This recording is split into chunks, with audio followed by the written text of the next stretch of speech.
52 वर्ष आपकी आयु हो रही है और अभी शनि की दशा चालू हुई है 2 जनवरी से और ये 2 जनवरी 2045 तक चलेगी। और शनि भगवान अभी शनि पे शनि चल रहे हैं, अंतर जो दशा है उसमें भी शनि चल रहे हैं। तो अभी 2.5 साल आपको अपना स्वास्थ्य बहुत अच्छा रखना है। शनि कर क्या रहे हैं, लग्न चार्ट में शनि शापित दोष में बैठे हैं, यहाँ पर केतु भी साथ में हो गए हैं। अब देखिए ये पराक्रम का क्षेत्र है और इसमें अगर शापित दोष लग जाएगा तो आपको बहुत सारा पराक्रम करना पड़ेगा और प्राप्तियाँ बहुत थोड़ी सी होगी।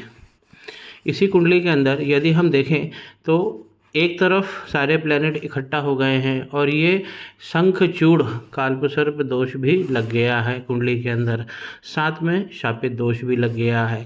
कुंडली को यदि हम प्रारंभ से देखें तो पहले घर में ही मंगल बैठे हुए हैं। तो पहले घर में मंगल जब बैठते हैं तो व्यक्ति का शरीर मजबूत होता है, एग्रेसिव व्यक्ति होता है और उसको मेहनत करना हमेशा अच्छा लगता है। तो यहाँ पर मंगल जो है मांगलिक दोष बना रहे हैं, इसका हमें निराकरण करना है, जो मैं बात करूँगा। हाथ पर भी मैंने देखा है मंगल पे मांगलिक दोष चल रहा है। दूसरा घर यहाँ पे 2 लिखा है और इसके स्वामी शुक्र बनते हैं, जाकर 10वें भाव में बैठे हैं। लक्ष्मी नारायण योग भी लग गया है। ये बहुत बहुत अच्छा भाव है धन के लिए। यहाँ पे कमी क्या हो गई है कि एक तरफ शनि केतु, एक तरफ मंगल भगवान बैठ के आपके धन के घर पर पाप करतरी लगा दिए हैं, इसलिए धन कमाने में आपको संघर्ष होगा। आपकी भाग्य रेखा भी यही बता रही है। तीसरा भाव हम ये देखते हैं लाभ का। तो लाभ का यहाँ पे कुंभ राशि बनी है और इसके स्वामी बने शनि भगवान, जाकर तीसरे घर में बैठे हैं।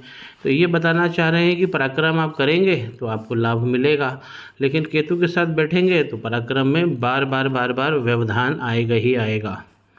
अब इसको समझिए कि अगर आपको चुनाव जीतना है तो हम चौथा भाव देखते हैं, क्योंकि यही जनता का भाव है, ये पब्लिक रिलेशन का भाव है।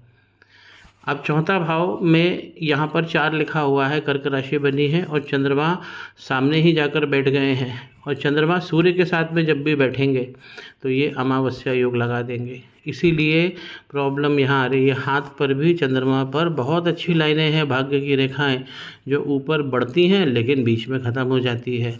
तो अमावस्या योग आपको इस पर निराकरण मैं बताऊंगा क्या करना है।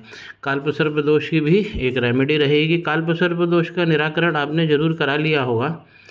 अब आप समझिए कि यहाँ पे बृहस्पति 10वें घर में 10 नंबर लेकर बैठे हुए हैं। तो ये बृहस्पति यहाँ पर नीच राशि में चले गए हैं। सूर्य और चंद्रमा किसी भी लिहाज से अच्छे नहीं होते हैं। सूर्य यहाँ पर 10वें घर में आपको पॉलिटिक्स से जरूर जोड़ेंगे।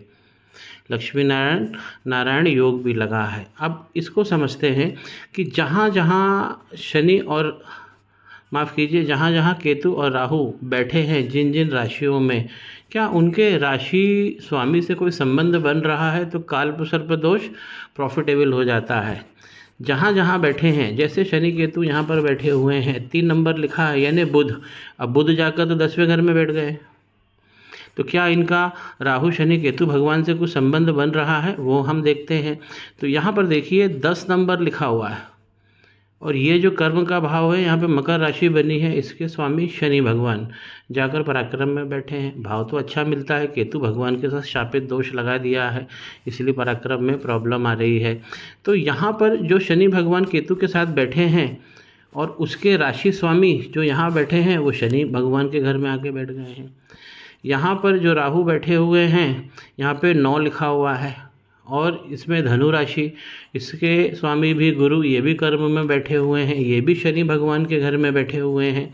तो शनि भगवान के घर में बैठकर यहाँ पर आपको भाव बहुत अच्छा देंगे और ऐसा कालपुसर्प दोष लॉटरी वाला होता है।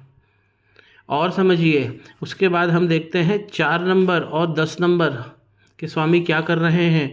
तो इनके ये चंद्रमा है, इसके स्वामी वो भी जाकर 10वें घर में बैठे हैं शनि भगवान के घर में। और शनि भगवान ने यहाँ पे राहु केतु भगवान के साथ संबंध बना रखा है, भले ही वो शापित का है लेकिन संबंध बना हुआ है। दूसरा यहाँ पर 10 नंबर लिखा हुआ है, तो शनि भगवान इसके कारक ग्रह हैं, इसके स्वामी हैं और जाकर केतु भगवान के साथ में बैठे हैं।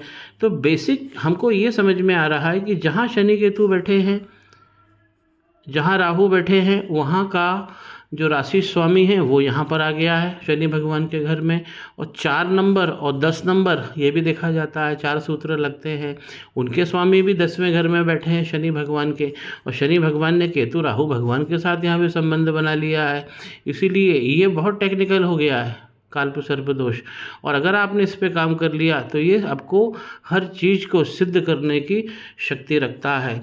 अब ऊपर जो मैंने अमावस्या योग बताया था, क्योंकि आपको यदि जनता के घर में पहुंचना है, जनता का प्यार चाहिए, तो यहाँ पर चंद्रमा पे काम करना होगा, क्योंकि चंद्रमा और सूर्य की जोड़ी अच्छी नहीं होती है। इसने आपकी माँ को भी, माँ के शरीर में भी ये जल तत्व कम करती है, और पत्नी के भी जो भाव प्रभाव है उसे ये कम करते हैं। तो चंद्रमा ये यहाँ पर सूर्य और चंद्रमा का साथ हो जाना अमावस्या योग बन गया है। तो जनता का घर यहाँ पे स्पष्ट करना है, मजबूत करना है।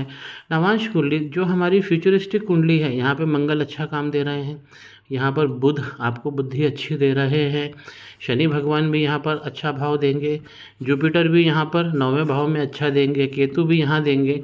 लेकिन फिर देखिए 4था भाव, फिर सूर्य और चंद्रमा यहाँ पर साथ में आ गए हैं।